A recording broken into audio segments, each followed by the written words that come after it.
بسم الله والحمد لله والصلاة والسلام على رسول الله صلى الله عليه وسلم. إن شاء الله سوى ذلك سنبا ما تحس كديدنا إن سمينا أبليكيشن كا chat-ka WhatsApp oo kala labada qof salaadlaan marka waxaan u baahanay in database oo samaysano.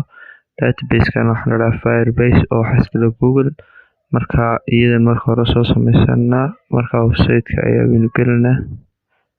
Marka website-ka soo gashin sida arkaysiinba waxaad galaysiin website-ka firebase.google.com kadibna waxaa idin soo saaray page-kan get started baan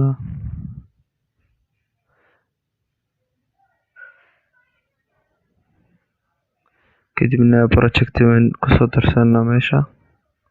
Project-ga magac waa u bixinaysaa.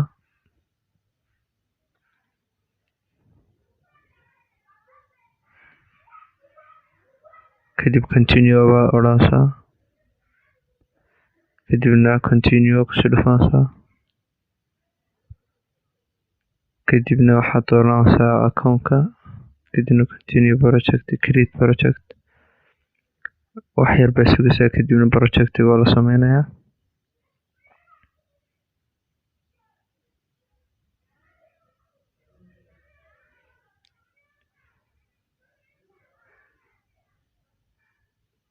project marka saa loo sameeyo continue baa odhanaysaa.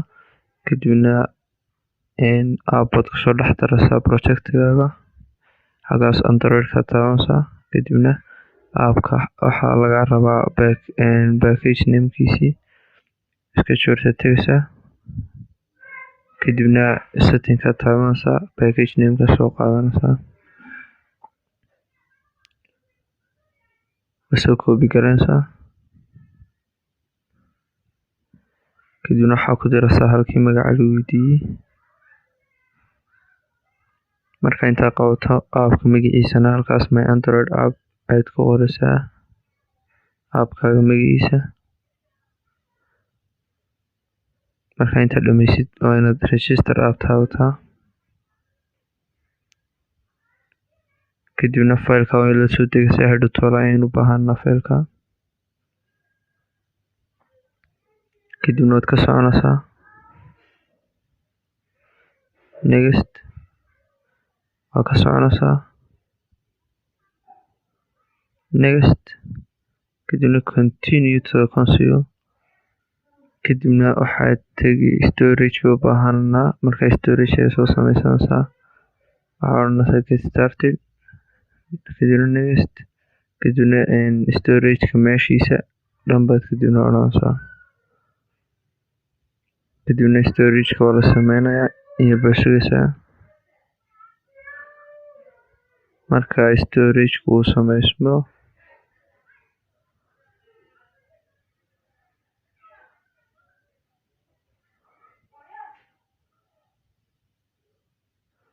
waxaad soo koobiyin halkaa linkigiisa ayaa soo koobiyeysaa. kadibna waa la copy gareeyay ku odhanayaa linkigiisa hadhow toona ayaan u baahanaa iska jirta dhexdeeda. marka waxay meel bad ku xigtanaysaa note-kaaga ama meel kale. meel bad ku qoraysaa waxyaalaha storage-ka. sidoo kale project ID iyo app ID iyo API-ba saddexdaas baa linooga baahan. markaad intaa dhammayso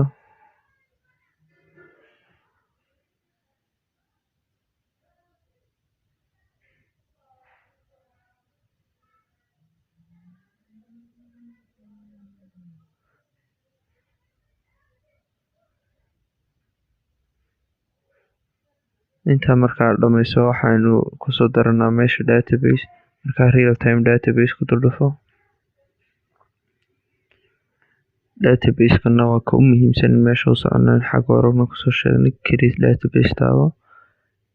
kadibna meesha ay database-ka oo lasoo United States taa ku diisa ma bedeli kartaa next kadibna taabo. kadibna next ama enable halka ay ku qoran tahay.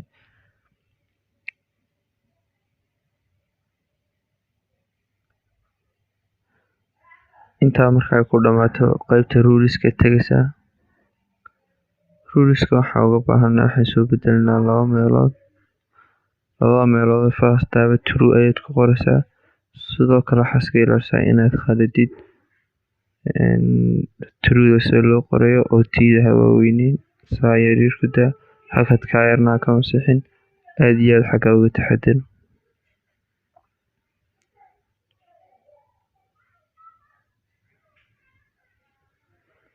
inta marka aad dhamayso xagga dismisska message-ka kadibna waxaad tagi project setting-ka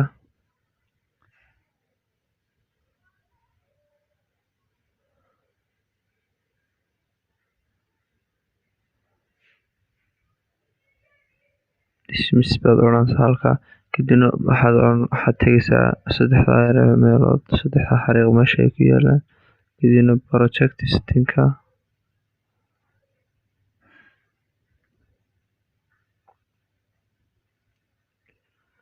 kadibna waxaa soo qaadanaysaa waxa loo yaqaano app ID-ga ayaa soo koobiyeysanaysaa halka ku qoran.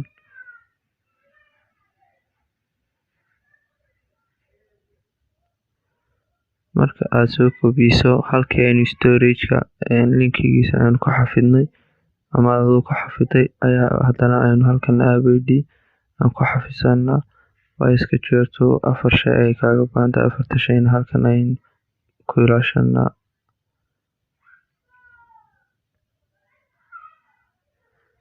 sidoo kale waxaa laynooga baahan yahay project ID. marka project ID-ga isaga waxaa kasoo dhex qaadanaysaa real time database kadibna linkiga yara halkaa ka sarreeya ayaad soo koobiyeysaa ama halkaa linkiga hoose halkaa ay test ku qoran tahay ayaad dul haynaysaa kadibna copy linki baad taabanaysaa copy linki tagas kadibna halkii ayaad inoogu soo xafidaysaa waxaad ku soo xafidaysaa halkii note-keenii waxaa odhan project ID kadibna 2 dhibcood halkaasaad kadibna aad ku diraysaa ku paste garanaysaa.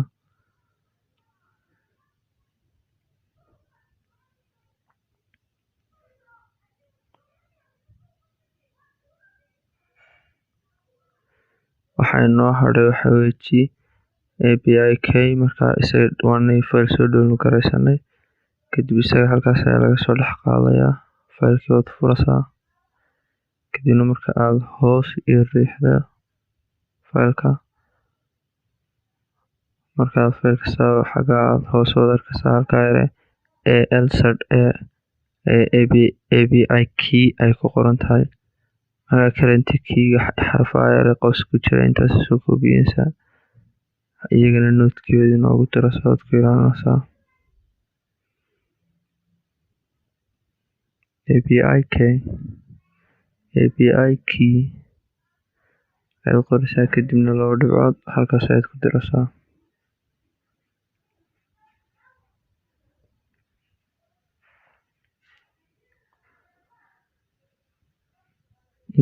intaa markaad qabato iska joogta aynu gelinaa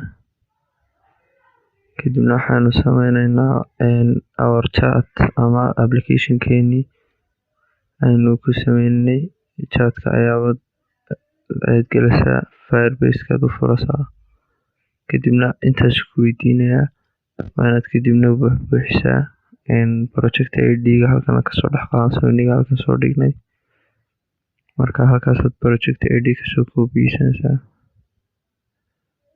iska ilaali xitaa inaad in yar space haysid sidiisa soo koobiyeysaa. app ID-gana waa la mid isna oo soo koobiyeysaa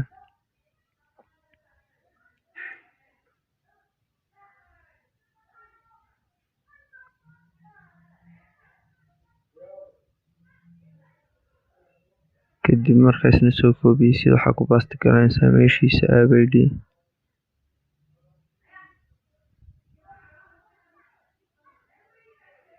kadibna waxaa u baahanaa haddana API key isna soo koobiye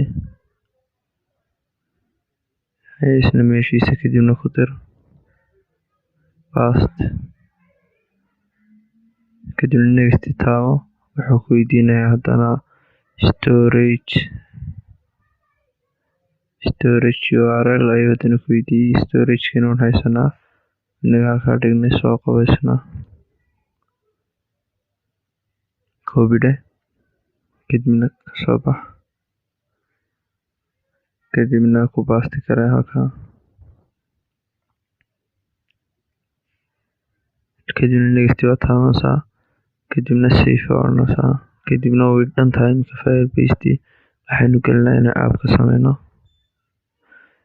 appkii waxa aan sameynay uun iga daba eego kadibna pageka waxaan ka dhiganaa pageka qofka marka hore emailkii passwordka geliyay marka waxaan soo dhiganaa 3 edit tags oo username email password iyo 2 button kadibna intaa marka aad qabato qofku waxa uu gudbaya pageka dambe marka sida aan sameynayo iga daba samee oo follow me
intaa markaa qabato waxaa u baahanaa firebase authentication oo inaga caawinaysa diiwaangelinta qofka isticmaalaya appka markaa fa u bixi oo aynu soo gaabsanay intaa marka aad qabato waxaan u gelinaa koodhkii kadibna koodhkana iga daba samee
Marka aad page-kaas oo dhammayso waxaad teganaa page-kii chat-ku ka dhacay ama lagu wada sheekeysanayay. Marka list baan u baahanahay halkii message-ka laga diray iyo halkii qoraalka lagu qoray, kadibna code-ka u galnaa. Marka inta qaab dhismeedka page-kana aan sameeyay iga daba samee.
Intaa markaa dhammayso waxaynu u baahanaa custom view data.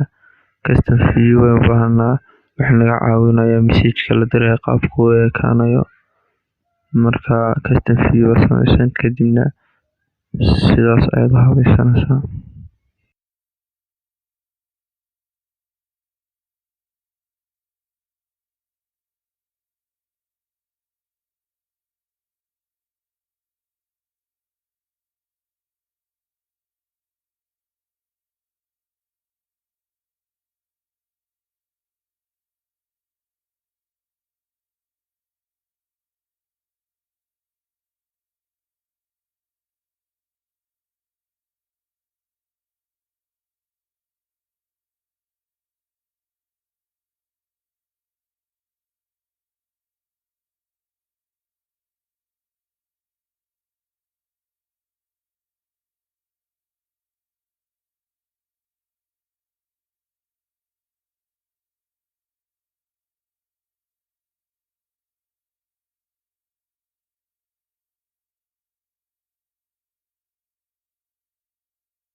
Iminkana waxaynu soo samaysanaa Firebase database. Marka halkaas waa component name, tan waa file name. Marka iyaduna waxay naga caawinaysaa database-ka weydiino message-ka marka la diray iyada inoo xafidaysa oo app-ka internet-aan ku diraysa. Marka code-kana sidan u samee. Marka aad halkaa marayso waxaa u baahanaysaa markaa variable map, sidoo kale waxaa u baahanaysaa list string iyo list map. Marka wayna soo samaystaa.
marka halkan waxaa u baahantahay information-kii ama data-da in la dhex dhigo custom view-ga. marka waxaa odhanaysaa combine custom view, kadibna waxaa odhanaysaa labadii tags aynu kusoo sameynay custom view-ga iyo labadii aynu map variable-ka kasoo dirnay waa inaad isku qabataa.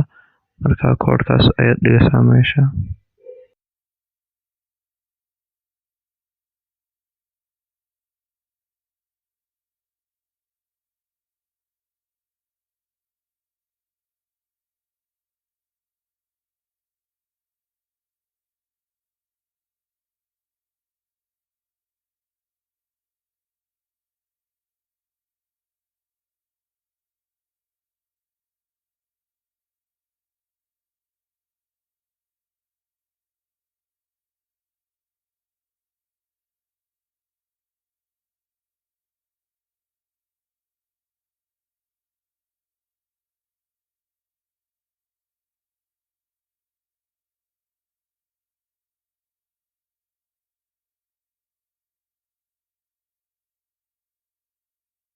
marka aynu qabanay iminka waa diyaar inaynu soo install garayno bayno hadda app-ka.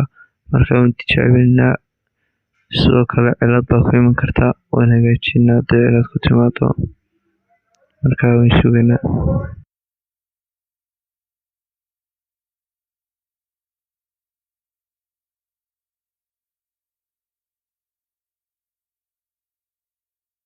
intaasi marka ay dhammaato install waa inaad tidhaahdaa,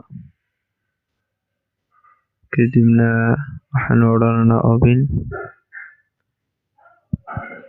kadibna waxaa gelin username-kaaga, email-kaaga iyo password-kaaga, kadibna waxaa odhanaysaa sign in oo ah idiiwaangeli.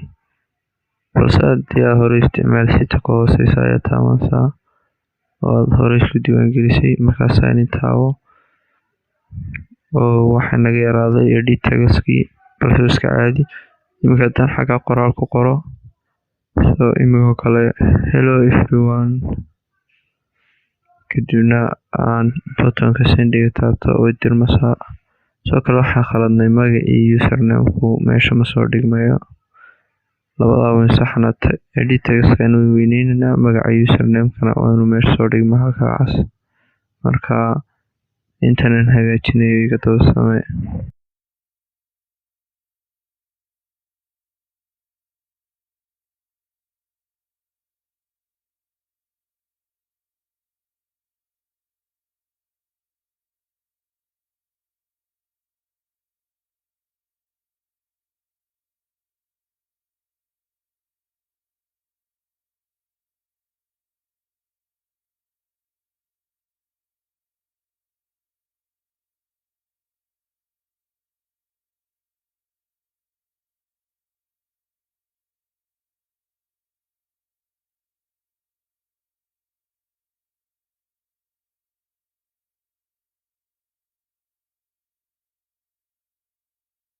magaca username-ku wuxuu soo bixi waayey, halkii share preference-ga name aan kusoo qornay ayaan username ka dhignay. marka inta hore ka masax, kadibna save dhe, kadibna install ayaan haddana odhanaa in uu inoo hagaago iyo bal in kale waan sugaynaa.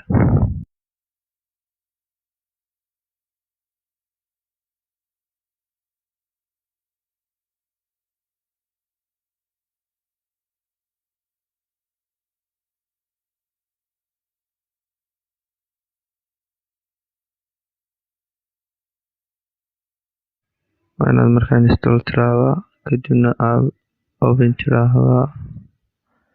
markaad open tiraahdo waxaa odhanaysaa already am user, kadibna waad arkaysaa edit tags-ku inoo balaadhay. sidoo kale magacii username-kuna imikuu soo dhigmaya Khalid Carab oo ka, maxaa yeelay markii hore ayaan soo geliyey magacayga Khalid Carab. marka hadda waa hagaagay. assalaamu calaykum waraxmatullaahi wabarakaatu.